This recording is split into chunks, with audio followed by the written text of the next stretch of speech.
चाउଳରେ भी बनिपारे एते नरम पिठा ना बिरी ना सोढ़ा किछि भी नहीं खाली चाउଳରେ देखंतु केते सॉफ्ट हेछि पिठा आपण निजे देखिले ही जानि परिबे चकुली केते सॉफ्ट हेछि गोटे आणारे आपण करि परिबे चकुली ता सहित इडली भी आपण देखिले जानि परुथबे केते सॉफ्ट हेछि ताहले चलतु स्टार्ट करिबा आजिर रेसिपी। नमस्कार सोनी क्रिएटिव्स चैनल को आपन को अनेक अनेक स्वागत। गोटे गिना हो किंबा कप हो आपन गोटे जगह माप करिवे ताको परिष्कार करके धोईकी राति बतुरी देबे से पूरा सखाळ को बतुरी जाइथिबो ताको भलो भाबरे आउथरे परिष्कार करके धोई देबे धोई देकी आपन बाटिबे जोटा हेले गोटे माप ठीक नैथिबे जोटा हेले भी सेहितरे मापटा ठीक रहिले पिठाटा ठीक हबो। बर्तमान परिष्कार करी धोई देछि एटा हला भात आपण से जो गिनारे नैथिबे सेहितरे भात भी सेतिकी नेबे चाउल जतिकी नैथिबे भात सेतिकी नेबे स्वाद अनुसार लूण पके देबे टिके पानी देके आपण ताको चिकन करके बाटी देबे तादरे लूण भी पड़ीथिबो बटा हला बेले जस्ट टिके खाली जहाँ ग्राइंडर लागिथिला मु ताको धोईकी देई दिथिली पानी देई देकी ताको भलो भाबरे मिसेई देबे टिके मिसेई देई सला परे ताको आपण कवर करके रखी देबे 5 घंटा पर्यंत बाहर रखिबे फ्रिज रे रखिबेनी। देखंतु वर्तमान 4 ରୁ 5 घंटा भितर केते सुंदर पूरा फुली जाइछि देखंतु पूरा सॉफ्ट हे जाइछि ताको भलो भाबरे आ टिके फेंटी देबे गोटे मिनिट पई ताको फेंटी दे सल्ला परे आपण बेसी तेल लागिबोनी अल्प टिके खाली तावाटा खाली टिके खाली तेल लागिबो उषुम हेले आ बेसी देबेनी तापरे आपण एई परि भाबरे पिठा गोटे चम्मच बेसी देबेनी 1.5 चम्मच देबे देकी ताको हल्का टिके बेसी पतला करिवेनी टिके हल्का मोटा रखिबे रखिके ताको एई परि भाबरे कवर कर देबे ताको 2 मिनिट पई छाडी देबे 2 मिनिट पर देखिबा केते हेछि देखंतु केते सुंदर से गोटे फुटफुटिका भलिया भी देखि परथबे आपण केमती जाली जाली हेछि केते सॉफ्ट आपण निजे देखि परथबे देखंतु केते बहुत सॉफ्ट हेछि आपण थारे निश्चय ट्राई करिवे देखिवे बहुत सॉफ्ट हेछि सेही परि भाबरे मु आ गोटे भी आपण करके देखै दोछि एति आ गोटे भी मु करथिली देखंतु से भी सेमती सेम बोधे केते सॉफ्ट हेतिला केते जालीदार हेतिला देखंतु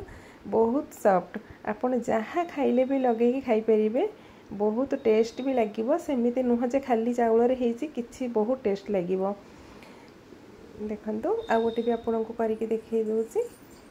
केते सॉफ्ट हेछि देखंतु आपन जानि परुथिबे।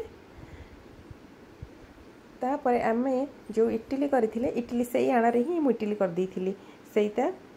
से सेम जेमती आपन सेही आना रे ही मु करथिली देखंतु केते सॉफ्ट हेछि।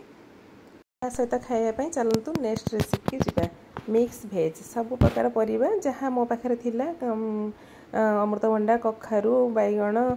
टमाटो आलू पोटल झुडंग चना भी टिके सब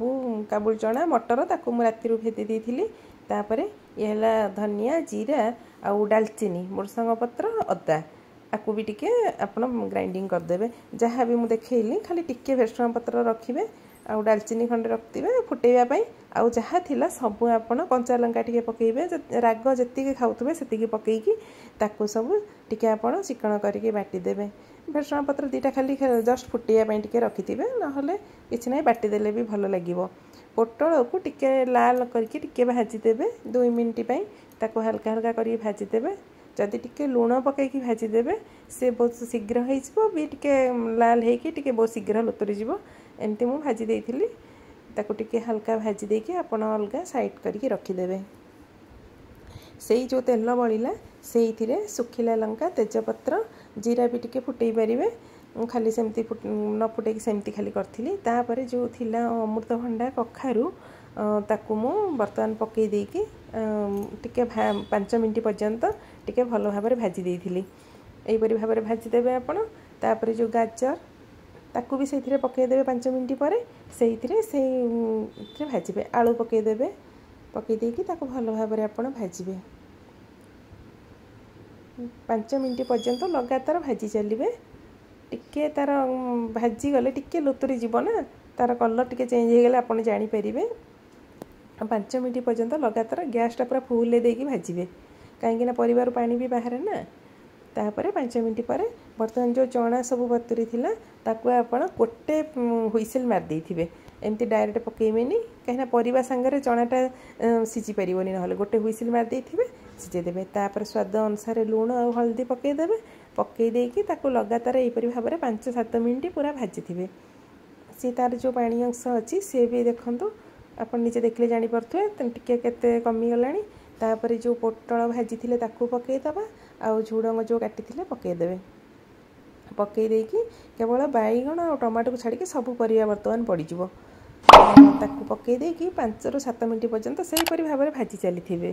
जिते भाजबे ताकू तेल से टेस्ट लगे तापर ए स्टेज रे बर्तमान जो आम बाटी थिले से मसला बटाटा को आपड़ देदेवे टिके ग्राइंडर धोई देकी पानी टिके दे देकी ताकू भल भाव में आपड़ मिसईदेवे तापर ये पछरे जो आप पानी देवे टिके हल्का उषुम पानी देवे ये बर्तमान 7 मिनिट भाया ताकू कभर करदे गैसटा टिके लो करदे करदेकी कभर करदे 5-7 मिनिट पर देखु अधा सीझीगला बर्तमान ये स्टेज रे बर्तमान टमाटो पकईदेवे टिके टमाटो पछरे पकेबे ना परिवा सीझीबनी आ बैगनटा पकईदेवे पकई देकी ताको भल भाव में आप मिसईदेवे बैगनटा भी सीझीज ये सब चना परिवा सब सीझिला भितर बैगन भी पूरा सीझीज पकई देकी ताको कभर करदे बर्तमान सेमती लो करदेकी आप 10 मिनिट पर्यंत कभर करदे देखुए बारंबार देखुए एमती काढ़ुवे ताको भल भाव में मिसौथे घाटुवे देखु बर्तमान देखो पूरा सब सीझी जाइए गोटा अच्छे किंतु सब सीझी जाइए टिके खाली चामच रे भाव में दाबी देवे ना से पूरा सब मिसीज देखु पूरा मिसीज जी पानी भी अच्छी ठीक अच्छी आपड़ चाहिए टिके लहरिया रखापी पानी दे पारे किंतु बर्तमान पिठारे खाइबापी ये पूरा परफेक्ट अच्छी देखु सब भी सीझी जाइए केते सुंदर दिशि देखु लास्ट रे टिके धनिया पत्र किछि काटिकी आपण पकईदेवे ताको भल भाव में मिसईदेवे घी जदि आपण खाऊे ताहले गोटे चामच आपण बिना पियाज रसुण तरकारी ना पकई पारे बहुत टेस्ट लगे आपन को जदि मो रेसिपी भल लगुच प्लीज लाइक शेयर सब्सक्राइब करेंगे।